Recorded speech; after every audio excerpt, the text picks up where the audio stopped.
Okay, today we're going to have a look at mostly validation rules, a couple formats, and an input mask or two.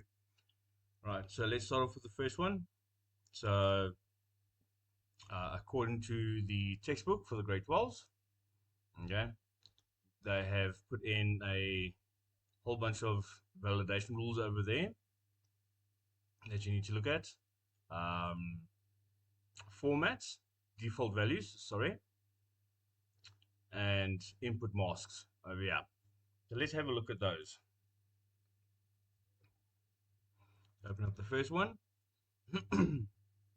and they've said over here, go and find it. Right, so they want a serial number, and this must be a display format, an instrument type, and it must be in uppercase. Insured, they want a checkbox, replacement value, so in South African rands with two decimal places, weight, you must add the kg after the value, and date checked, they want the long format over there. All right, so let's go and have a look at these. So I've gone and put them up over here. As you can see, I've got my serial number appearing the way they want it. Guitar is in uppercase. Insured, I can check and uncheck it. Got my replacement value in rands with two decimal places. I have the kg after my weight, and I have the long date format. So let's go and have a look at each one of these individually, and let's break it down. You go to our design view, our serial number, firstly. Okay, now as you'll see, I haven't changed anything with field sizes for this exercise. But they wanted the field number in a very specific format. They wanted two letters in uppercase, and they wanted 4 digits thereafter. So yeah, by our input mask, you'll see that I've said greater than and two L's. So two L's is two compulsory letters. The greater than will make them capital. Then the backslash and the dash, that is to say that the dash must be presented literally as is. All right, and then I have my 4 zeros. So 4 zeros is 4 compulsory digits. So if you want optional letters, you'll put in a question mark. If you want optional numbers, you'll put in the 9. There are other input mask features available. I'm not going to go through them in great detail now. I will attach the Word documents with all of those descriptions in the description below. All right, let's have a look at our instrument type. So let's click on our instrument type, data type. Again, all I've done in my format is I've just said greater than. So if I come back to the front and I go to the end and I go to a new one, so let's type in something else. So we'll go with BS4876. As you can see, I was just typing it in the format immediately. And on this, I'm going to type in lowercase. So it's VIOLET. And the minute I hit tab, it's going to become uppercase. And then I've got my checkbox, right, which is going to get you just now. So let's go have a look at that first. So the insured, it's a checkbox. So my format, I chose the yes, no for my data type. And under my lookup, I have my checkbox available over there. All right. And then moving on to the next one, we have the replacement value that has to be in South African rands with 2 decimal points. So let's click on the currency data type. Once selected, I've selected currency. As you can see there, so it shows the rand. All right. And I've purposely gone and chosen 2 decimal points instead of auto over there. And that's it. Nothing else there. The weight. Now, the weight we want as a number, right, because we might be doing calculations with it at a later stage. I have put it in as a single, although I can put it in, yeah, I think single is the best, because the weights might have decimal points to it. If not, you can just simply put it in as a byte. The big thing is the format. So your format you're going to type in your digits, right? And then you got the ampersand, and then inside of the double quotation marks, you got the kg over there. So that when you add to this, so if I had to say over here, 57, as you can see, I'm just typing 57 and I go tab, it'll automatically add the kg over there. Same with the rands. I'll go 122. You don't see anything there at the moment until I hit tab, and then it formats it as rands currency with the 2 decimal points. Okay, let's have a look at the date. So under the date format, I have different formats available over here. I have the general, the long date, medium, short, long time, medium time, short time. So let's go and have a look at the example quickly. So they've got it as the medium date over there. So originally I had it in as the long date. Let's have a look at that at the moment. So there it is, giving full names. If I go over to the short date format, or the medium date format, sorry, and I save that, and I go back to here, there we go, change it to the medium date format.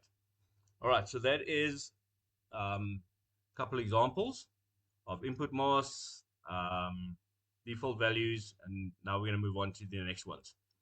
I just wanted to make a note over here. I was asked this morning how to add in to create a value between 0.1 and 7. What I forgot to mention was the M at the end for meters. So I just want to elaborate on that a little bit. So let's go to my backstage view, and let's come to my measurement. All right. So firstly, I've made a little mistake by putting a space in there for my meters. I want it next to my number. So under my format, I've got the ampersand again. So that means that it's adding it to whatever I'm typing in. And then remember, when we're adding things in, we've got to put it in double inverted commas. So I originally put a space in this, so I'm just going to take the space away over there like so. And then my validation rule is between 0.1 and 7. And then my validation text is enter an amount between 0.1 and 7. So remember, whenever you're putting in the rule, you need to put in a text as well, so that if they type in the incorrect things, that you can direct them to type in the correct format. All right, let's save that. Let's change that again. Hold on, put in too many spaces over there. There we go. Save that. Go back, and now you can see over there. So let's say this was a blank, right, and that is 0.2. There we go. And this is a sheet, and this is 6.8, and there we go. What happens if I go over my validation rule, 7.1 for instance? It's going to come up and say to me, I must enter an amount between 0 and 7. All right, so that's just to ensure that you don't land up with a mistake. So let's change that back to 6.8, and there we go. It's all corrected.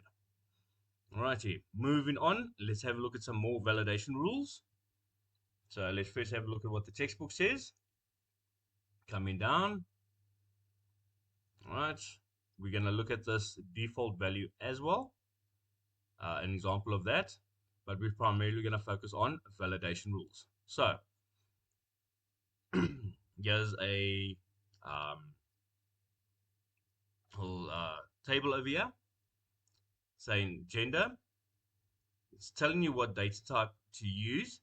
It's telling you the validation rule to use, and it's giving you the text that you can use in that. So we've got gender, we want M or F only, an exam mark, less than or equal to 100. On duty, all right, so if you have very specific days that people are allowed to mark as on duty, you'll use the in function, and then inside of the brackets, you'll put in the days that they must type in. So they have to type in MON or FRI. Remember, because it's text, you got to have it inside of double inverted commas. Cell number, short text, because we're not going to be doing calculations like that with it. So like 0 asterisk. So what it's saying is that it has to start with a 0, and it doesn't matter what comes after that. All right, so that's where the like function comes in. Email addresses, like, asterisk, at sign, and asterisk again. What this is saying is that when you type in an email address, it doesn't care what comes before the at sign, doesn't care what comes after the at sign. It must just have an at sign in there to be regarded as a valid email address. The number ordered, so that's going to be numbers because we might calculate with that later, is greater than or equal to 0. So you don't want a negative number ordered over there. So you're just preventing a negative number from being input over there. Grades, if you want very specific grades, you could say 8 or 9 or 10 or 11 or 12, but that's a long way around. Instead, we make use of the in function, and inside the brackets, we put in the grades that we want. And obviously, we need to have our text. The grade must be between, must be 8, 9, 10, 11, or 12. Looking at percentage, that's also going to be a number. Again, we're going to make use of the between and the and functions. So between 0 and 100. So percentage must be from 0 to 100.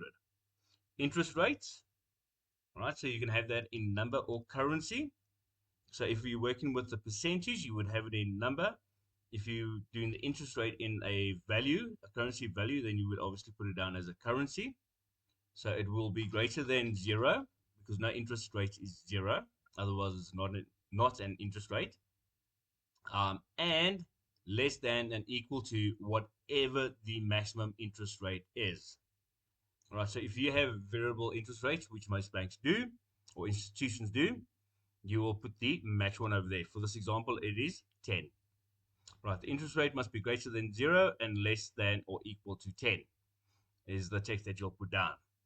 Delivery date, right? So that is a datetime format, and you'll put it down as greater than date. Okay, so this date over here means today. So if I come up to here quickly, to go back a little bit, order date equals date, open and close parentheses. The current date will be filled in automatically when you create a new record. Delivery date, you can say equals date, open and close parentheses, plus however many days it will take for the delivery. If you have a standard 5-day policy, 7-day policy, you can put it on there, and then you can always go and verify whether it was delivered on time. But yes, coming back down to delivery date, greater than date, so that means it has to be greater than today's date. The delivery date must be tomorrow or later. And then the last one that we have here is performance.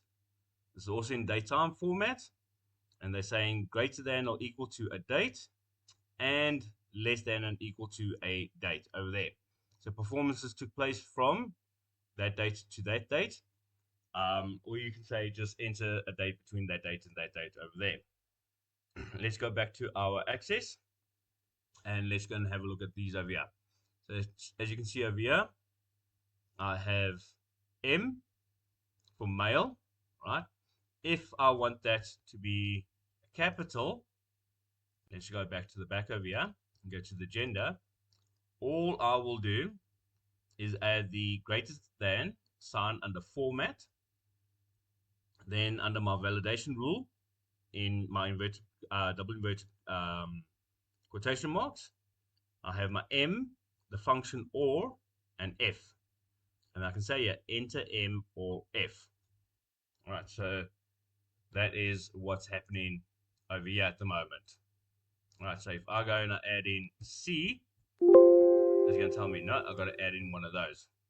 So if I add in F, even if it's lowercase, I'm in a tab, it's going to make it uppercase for me over there. All right, going back to the back end, our exam marks. So that is under a number. I've chosen byte because that's the smallest, and because it's probably going to be whole marks, like a 24 out of 25 or something like that. And my validation rule is less than or equal to 100. So if your exam mark is out of 150, you'll make it less than or equal to 150. And then your validation text says enter a mark less than 100 or whatever your value is that you place over there. If the exam is out of 300, then you'll say less than or equal to 300 and you'll say enter a mark less than 300. Moving on to on duty. So again, we have a validation rule over here, making use of the in function, and in between the brackets, I've inserted Monday, Wednesday, and Friday, all of them in the individual double quotation marks, separated by commas. All right, so that is very, very important to remember that. And my text, enter in only Mon or when or Friday. So I could have also said comma, comma, comma, but just to make sure that people understand, that's one of the three options that they have over there. Coming to cell phone, all right, like, and I had to, for some other reason, if you look at this one over here, cell phone, like, it doesn't have the double inverted commas, but my Axis did not want to accept it like that. So to rectify that, I put in a double inverted commas on either side, but I still have the 0 and asterisk. So this function still works. So your text says the cell number must start with 0. So they can't go and put in international dialing codes. It has to be a 0 over there. Right, email addresses. Same scenario happened over here. I had to use double quotation marks. Use the validation function like. And then I had the asterisk before, the @ sign, and the asterisk after, which, as mentioned before, says that Axis doesn't mind what comes before or after the @ sign, as long as it has the @ sign inside of it. And your text could say something like, email address must include the @ sign. Number ordered. Remember, we wanted it greater than or equal to 0. We don't want a negative number inside there. So I just say greater than or equal to 0 over there. And my text is number cannot be a negative number. My grades. For my validation rule, I use the in function again, so I can list them. According to the example, they did not have the double quotation marks, but Maxis did not want to accept it like that. So I put each one in double quotation marks so that the function can work over there. And then I just said enter grade between 8 and 12. I just shortened that slightly. Percent. All right. I've left it as a long integer. I could also take it to a single if I want to, so that I can accommodate fractions or decimals. But the main thing is the validation rule. So I'm using the between and the and function together. So between 0 and 100. So that'll include both of those as well. And my validation text is enter percentage between 0 and 100. Interest rates, quite simple. I want an interest rate that is greater than 0 because no interest rate can be 0, and less than or equal to the maximum interest rate that I have. And my text says enter an interest rate between 0 and 10. So I could change that to 15, and I would just have to change my text to 15 as well. My order date. So my default value. Okay, this is slightly different. This is not a validation rule, but I wanted to add this in. I have a default value where it'll automatically put in today's date. Right, so your default value can be changed, but that is what automatically gets put in into your table before you even type anything inside there. And there's no validation over there. Right, and I made use of the short date format so that it doesn't take up a lot of space. Looking at delivery dates. So my validation rule is that it's greater than or equal to date. So that means it can be today or tomorrow. It should actually be just greater than date. Equal date. There we go, yeah. And the delivery date must be tomorrow or later. let's just go have a look at that again. So greater than date. Okay, so I don't need the equal sign over there, so that I can make sure that it's from tomorrow or onwards. And that will change depending on that current day's date as well. So will your order date. It will put in that current day's date over there. Alrighty. Moving on to performance. All right, I want to look between two dates, or I want um, dates entered only in between those two dates. I can say greater than and equal to, and give a date. Remember, dates do not come between double quotation marks. They come between the pound signs or the hashtags, depending on how you want to refer to them. And I'm making use of the AND function over here. So greater than and equal to the date, and less than and equal to the end date. So this is my start date, and that's my end date, basically. And then my text would say, enter a date between the start date and the end date over there. And I will specify those dates over there. All right, so if they go past those, before that or after that, it will throw out an error for me. Right, so then my last one, drivers. I haven't done anything here yet because I wanted to take you through this step by step. Let's say we want to create a list of drivers. Okay, so I have select drivers to make sure that we get the right names in and the right spelling and things like that, because it might be important for our queries later on. We're going to create a list now.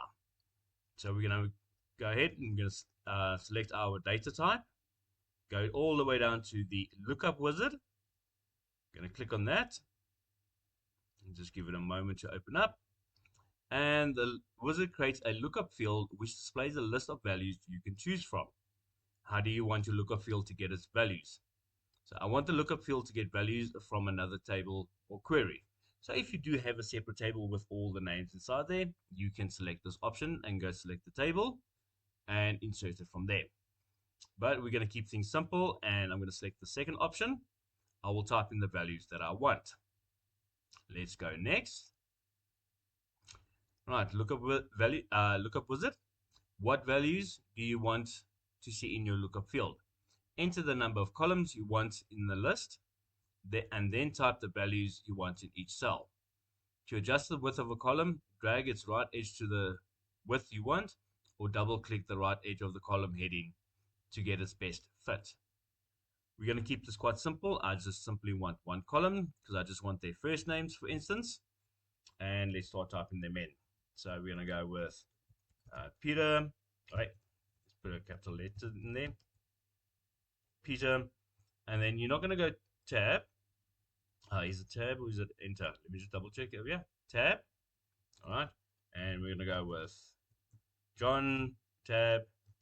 We're going to go with Sam. And we're going to go with Paul. All right. Paul. Once I'm done with that, I simply go next. What label do I want it under? Well, I've already got it under drivers, so I want to leave it under drivers. Do you want to limit entries to this choices? In this instance, yes, I do, because I only want them to select from that list. Do you want to store multiple values for this lookup? No, because there's only one driver at a time. If you want to, you can allow for multiple values to be entered in over there. All right, those are all the answers the wizard needs to create your lookup field. Fantastic. We just say finish and done. Now you're not seeing anything change over here. To see what has happened, you need to go to your lookup. Right, now you can see that it's changed it to a combo box. All right. Your row source type is a value list that is created. Your row source, and there's my 4 names that I typed in there, and then a bit more information that is necessary. All right, but it stays as a short text over here. All right, once we're done with all that, let's save that. I'm not going to test it right now. And I'm just simply going to try and get to a new line. Performance, drivers. Here we go. Let's just select one and let's go down to the next line.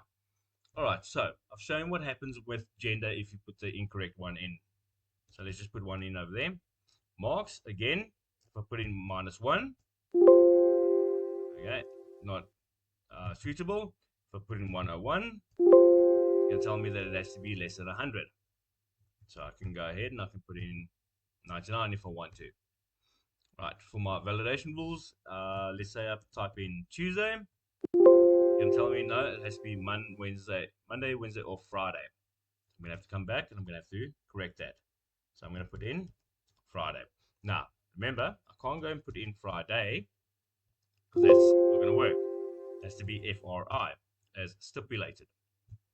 Again, cell phone numbers. Let's go and put in a international dialing code, and let's see what it says.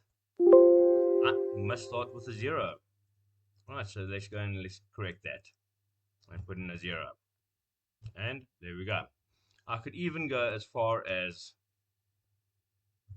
just putting in that, and it will accept it. It doesn't care how many digits or anything or afterwards, as long as it starts with a 0. The same is for your email address. So if I go info example.com, it's going to tell me it has to have an @ sign inside there. So let's go back and let's go and put our @ sign in, and that's going to allow me to go back, proceed with my table or my data entry. So orders numbered, remember that it had to be greater than or equal to 0. So if I had to put in a negative number, it can tell me that doesn't work. So I put in 0, that works perfectly fine. Or I can put in any other number that I want over there. The grades, remember we said it had to be grades 8, 9, 10, 11, or 12. So if I put in 7, it's going to tell me that I've got to put in one between 8 and 12. So let's go ahead and put in the correct one over there so we can move along. Percentage, again, that had to be greater than 0 and less than 100. So if I put in 101, it's going to tell me exactly that. I'm going to have to go and correct it. All right. Interest rates. Currently, our interest rate, according to our validation rule, is greater than 0, not greater than equal to, just greater than 0, and less than equal to 10. So if I put in a value up more than that, it's going to throw out my thing for me over there, and let's go and correct it and change that. Now you can see that my order date by default is putting in today's date, which is the 15th. If you look down at the bottom right hand side of my screen, alright, so by default is putting it in there. Obviously I can go and I can put in a different date if I want to.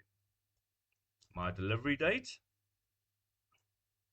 if I move this along a little bit, I just need to go and put in a delivery date that is greater than today.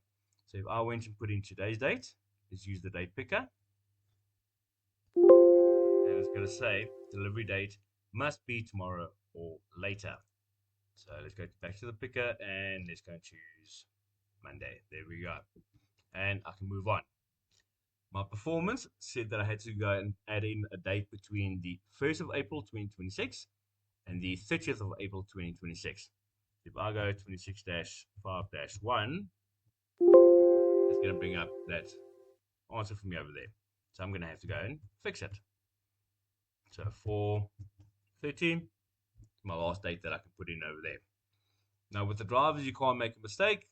Okay, except that you can skip it if it's not required, but you can only select from one of the options available over there. All right, I hope this helps you, and I hope that it explains a little bit more about validation rules. I will also attach the Word document explaining input masks and validation rules and default values into the description, and best of luck with your studies.